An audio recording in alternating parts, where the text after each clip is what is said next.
Bonjour, je m'appelle Jean-François, je suis professeur de physique. Je vous ai préparé un cours vidéo sur les conversions d'unités parce que c'est la pire affaire de gosser avec une équation puis d'avoir de la difficulté à convertir les unités dans ceux qu'on a besoin d'utiliser. Des fois, c'est au numérateur, au dénominateur, il y a des trucs au carré. Fait que je vous donne quelques petits trucs que j'ai pour plus me tromper dans mes conversions d'unités, si jamais ça vous intéresse et que c'est utile pour vous. Alors, quand je parle de conversion d'unités, qu'est-ce que je veux dire? Je veux dire que des fois, une valeur est donnée dans certaines unités, mettons en mètres, puis on voudrait l'avoir dans d'autres unités, mettons en nanomètres ou en pouces ou en une autre unité équivalente. Donc, premièrement, c'est important de bien connaître les préfixes du système international. Qu'est-ce que je veux dire? C'est que, bon, mettons par exemple pour les longueurs, on parle de 1 mètre, puis on peut parler d'un kilomètre qui est 1000 mètres, d'un millimètre qui est un millième de mètre ou 10 à la moins 3 mètres. Fait que les préfixes kilo, milli, déci, giga, il faut savoir qu'est-ce qui est quoi là-dedans.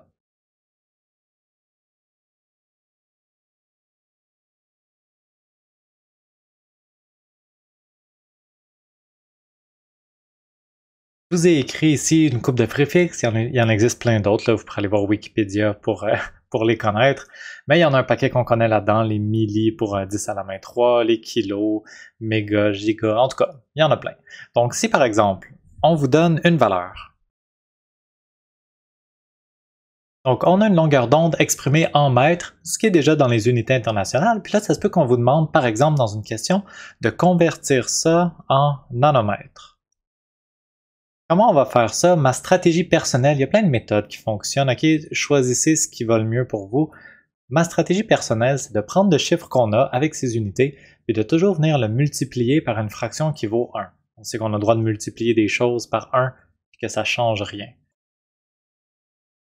Qu'est-ce que je veux dire par multiplier par 1? Ben, je vais multiplier ce chiffre par une fraction qui vaut 1, mais qui va me permettre de convertir mes unités puis de faire ce que j'ai besoin.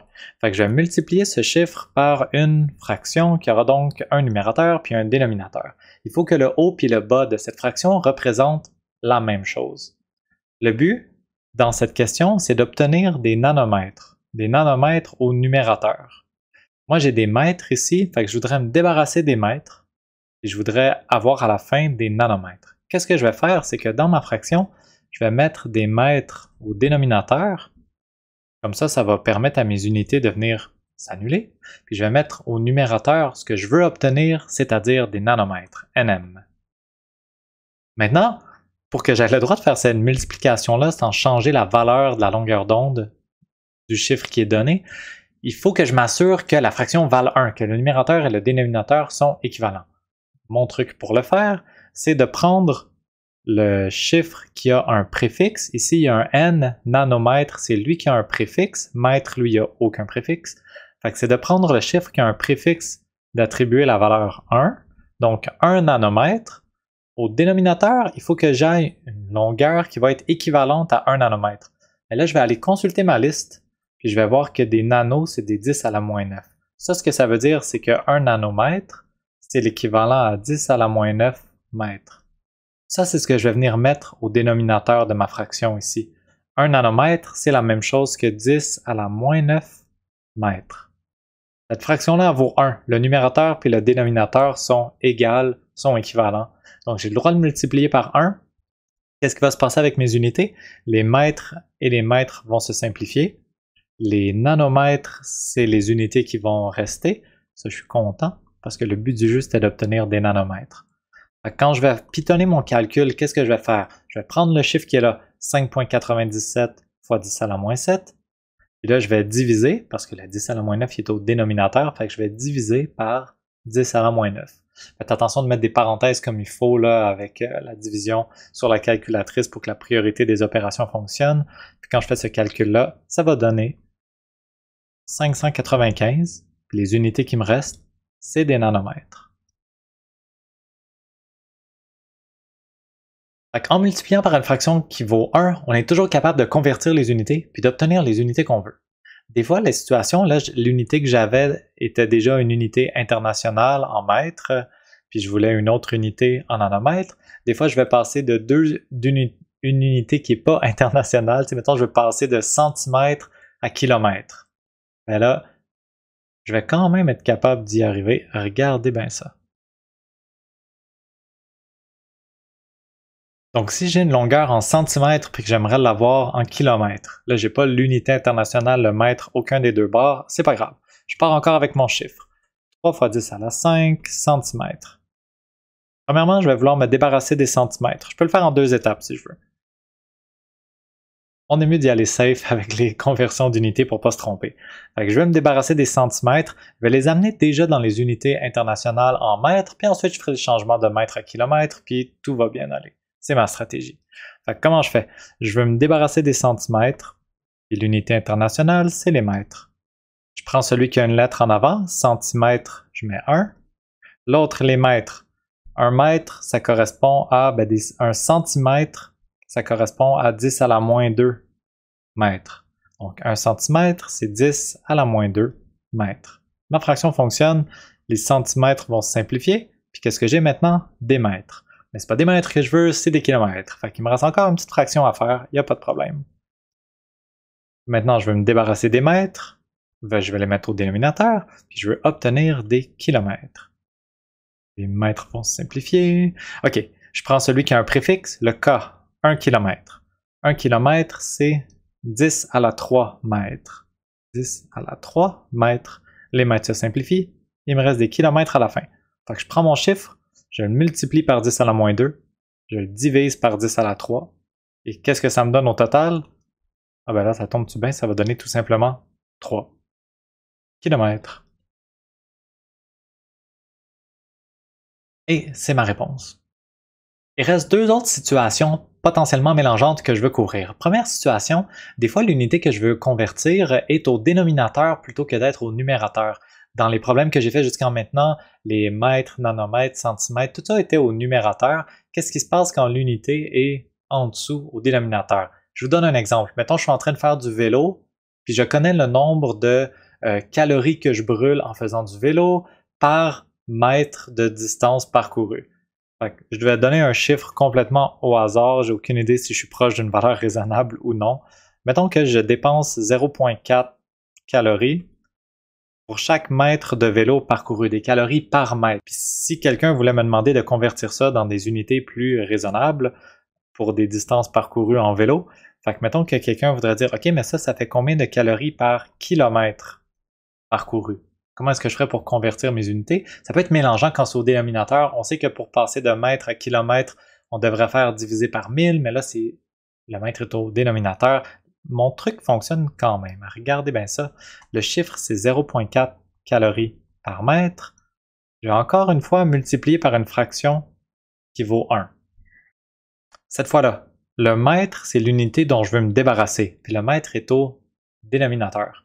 Fait que pour m'en débarrasser, pour pouvoir simplifier mes unités, je vais mettre le mètre dans ma fraction au numérateur. Je vais le mettre en haut pour qu'il puisse s'annuler. Puis qu'est-ce que je vais mettre au dénominateur? Ben moi, au dénominateur, je veux des kilomètres. Alors, je vais mettre des kilomètres. Mon kilomètre, c'est lui qui a un préfixe, je mets le chiffre 1.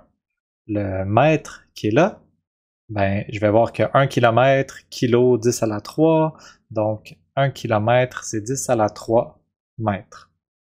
Les mètres vont se simplifier. Puis qu'est-ce qui va me rester comme unité? Il va me rester les calories qui sont là et les kilomètres qui sont au dénominateur. Donc quand je fais mon calcul, 0,4 fois 10 à la 3, puis ce que ça va me donner comme réponse, ça c'était pour calculer, j'ai appelé ça la lettre Q. Qu'est-ce que ça me donne comme réponse? 0,4 fois 1000, ça me fait 400. Alors je vais consommer 400 calories par kilomètre parcouru. Et ça, c'est ma réponse.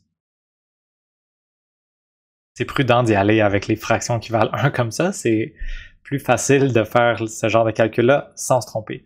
Dernière chose qui peut se passer, c'est quand j'ai des unités qui sont au carré. Tu sais, par exemple, au lieu d'avoir une distance, j'ai une surface des centimètres carrés au lieu d'avoir des centimètres. Des fois, on se dit, ah, centimètres, mètres, on fait fois 100, mais on oublie que c'est au carré puis qu'il faut en tenir compte. Alors, disons que dans mon exemple, je parle d'une intensité lumineuse puis que c'est 351 milliwatts par centimètre carré. Comment je vais faire pour ramener ça dans, disons que j'en ai besoin de ces chiffres-là, dans les unités internationales, c'est-à-dire des watts par mètre carré. Là, premièrement, je vois tout de suite que j'ai 2 unités à convertir, les milliwatts en watts, et une unité de surface des centimètres carrés en mètres carrés. Je vais utiliser un paquet de fractions pour y arriver. C'est parti. Je vais commencer par mes unités qui sont au numérateur, parce que pourquoi pas. Alors, je suis rendu habitué, j'ai des milliwatts en haut, je veux des watts en haut. Moi, je veux avoir des watts au numérateur, je veux me débarrasser de mes milliwatts. Une milliwatt, c'est 10 à la moins 3 watts. Hop, hop, il me reste des watts. Pour les centimètres carrés maintenant, moi, je voudrais avoir au dénominateur, au bout de la ligne, ce que je veux, c'est des mètres. Ça va être des mètres au carré, mais disons pour tout de suite qu'on va mettre des mètres, puis je veux faire disparaître centimètre qui est au dénominateur, alors je vais mettre en haut des centimètres. Je sais que 1 centimètre, c'est 10 à la moins 2 mètres. Ça ne dérange pas si vous voulez mettre que 1 mètre, c'est 100 centimètres. C'est exactement la même fraction, tout est correct. Par contre, ici, les centimètres sont au carré. Fait que si je fais ça, je ne vais pas pouvoir simplement barrer puis barrer parce que ça, c'est des centimètres au carré, des centimètres fois des centimètres, tandis qu'en haut, j'ai juste des centimètres. Je ne peux pas faire l'annulation directement. Ce que je peux faire, c'est il faudrait que je mette une autre parenthèse avec les centimètres en haut et les mètres en bas, ou, puisque les centimètres ici sont au carré, j'ai juste à prendre cette parenthèse et la mettre elle aussi au carré. Quand je mets une parenthèse comme ça au carré, le carré s'applique aux chiffres et aux unités. Donc le à la 2 s'applique aux chiffres et aux unités, le à la 2 s'applique aux chiffres et le à la 2 s'applique à l'unité. Qu'est-ce que ça donne cette parenthèse-là dans le fond? Si je fais juste réécrire cette parenthèse, ça donne 1 au carré. Vous connaissez vos tables de 1, 1 au carré c'est 1. Centimètre à la 2 c'est centimètre carré. En bas, 10 à la moins 2 au carré, il faut que je prenne le carré puis que je le multiplie avec l'exposant. Ça fait 10 à la moins 2, le moins 2 il fait fois 2, comme ça que les règles pour les exposants fonctionnent. Si vous le mettez dans la calculatrice, je suis sûr que ça va vous donner la bonne réponse aussi. On est rendu à 10 à la moins 4, puis j'ai des mètres au carré. Alors là, la vie est belle. Je vois que les milliwatts se simplifient avec les milliwatts. J'ai des centimètres carrés qui se simplifient avec les centimètres carrés. Fait que je prends mon chiffre. Je multiplie par 10 à la moins 3. Je divise par 10 à la moins 4. Et ça va me donner au grand total 3510 watts par mètre carré.